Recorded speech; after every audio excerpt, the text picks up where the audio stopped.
Hello student, welcome to commerce by Harshita. चलिए आज हम डिफरेंसिंग वाली सीरीज में समझते हैं कि इन्फ्लेशन और डिफ्लेशन दोनों में क्या डिफरेंस होता है। ठीक है, तो अगर सडनली हमारी प्रोडक्ट की प्राइसेस बढ़ने लगते हैं तो हम मान के चलते हैं कि इन्फ्लेशन बढ़ रहा है। ठीक है, और अगर प्रोडक्ट की प्राइसेस घटने लगते हैं तो हम मान के चलते हैं कि डिफ्लेशन होता है। ठीक है, अगर हम डिफिनीशन की बात करें तो prices of goods and services rise over time. कुछ समय के बाद जब गुड्स या सर्विसेज की प्राइसेस बढ़ने लगते हैं और परचेजिंग पावर ऑफ मनी जो है वो घटने लगता है तो उसी के स्थिति को हम इन्फ्लेशन बोलते हैं। ठीक है, अगर हम डिफ्लेशन की बात करें तो इसका जस्ट अपोजिट होता है।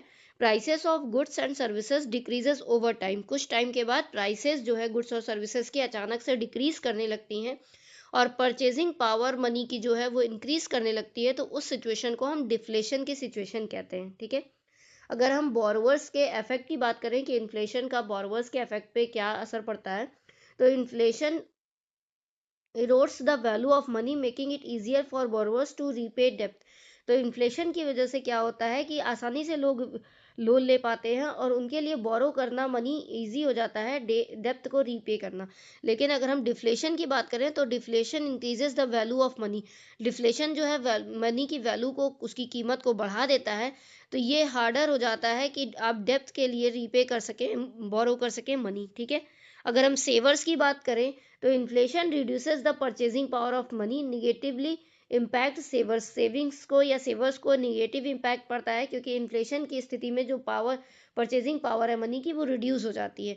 लेकिन अगर हम बात करें डिफ्लेशन में, तो डिफ्लेशन में जो परचेजिंग पावर है वो इंक्रीज हो जाती है, तो सेवर्स के लिए ये एज अ बेनिफिट साबित होता है। ठीक है, अगर हम इकोनॉमिक इम्पैक्ट की बात करें तो inflation can stimulate economic growth.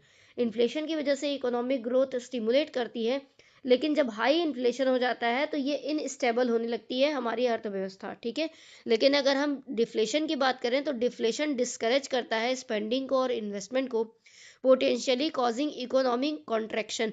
तो इकोनॉमिक कॉन्ट्रडिक्ट करती है अगर डिफ्लेशन की सिचुएशन आती है। तो कहीं ना कहीं इकोनॉमी के लिए इन्फ्लेशन अच्छा होता है, इकोनॉमिक ग्रोथ के लिए, लेकिन जब हाई इन्फ्लेशन होने लगता है तो कहीं ना कहीं वो इनस्टेबिलिटी क्रिएट कर देता है हमारी इकोनॉमी में। ठीक है, चलिए नेक्स्ट पॉइंट की बात करें कि अगर सेंट्रल बैंक के रिस्पांस की बात करें तो central banks aims to manage inflation by adjusting interest rate.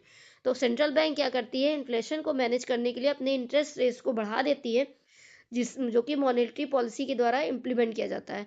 अगर हम डिफ्लेशन की बात करें तो डिफ्लेशन के टाइम पे सेंट्रल बैंक में use expansionary policies to stimulate spending. तो कुछ एक्सपेंशनरी पॉलिसीज यूज करती है स्पेंडिंग को स्टिमुलेट करने के लिए डिफ्लेशन की स्थिति में। ठीक है, अगर हम एसेट के प्राइसेस की बात करें तो inflation can inflate the value of assets. तो इन्फ्लेशन जो है वैल्यू ऑफ एसेट्स को और ज़्यादा बढ़ा देता है, लेकिन अगर हम डिफ्लेशन की बात करें तो वो एसेट की प्राइसेस को डिक्रीज कर देता है। ठीक है, क्योंकि एसेट्स भी कहीं ना कहीं गुड्स या सर्विसेज में ही आ जाती हैं।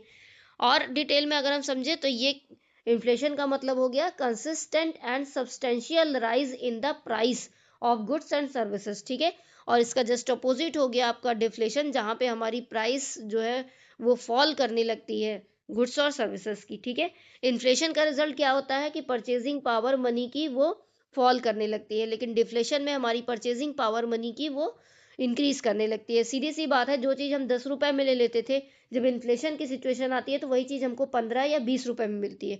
लेकिन अगर डिफ्लेशन की सिचुएशन आती है तो जो 10 रुपए का मिल रहा था वो 5 रुपए में मिलने लगता है, तो कहीं ना कहीं पावर ऑफ मनी जो है वो बढ़ने लगता है। ठीक है, अगर हम इन्फ्लेशन की बात करें तो बैंक जो है रिड्यूस कर देती है अपना interest rate to increase money supply in economy. Economy में मनी सप्लाई करने के लिए इंटरेस्ट रेट घटा देती है बैंक इन्फ्लेशन की सिचुएशन में, लेकिन डिफ्लेशन की सिचुएशन में वो इंटरेस्ट रेट को बढ़ा देती है, rate to decrease the money supply को डिक्रीज करने के लिए, सेविंग्स को इनकरेज करने के लिए।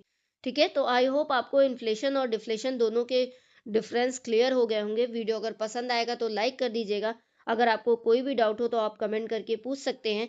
चैनल को सब्सक्राइब कर दीजिएगा आगे के और वीडियोस देखने के लिए। Thanks for watching.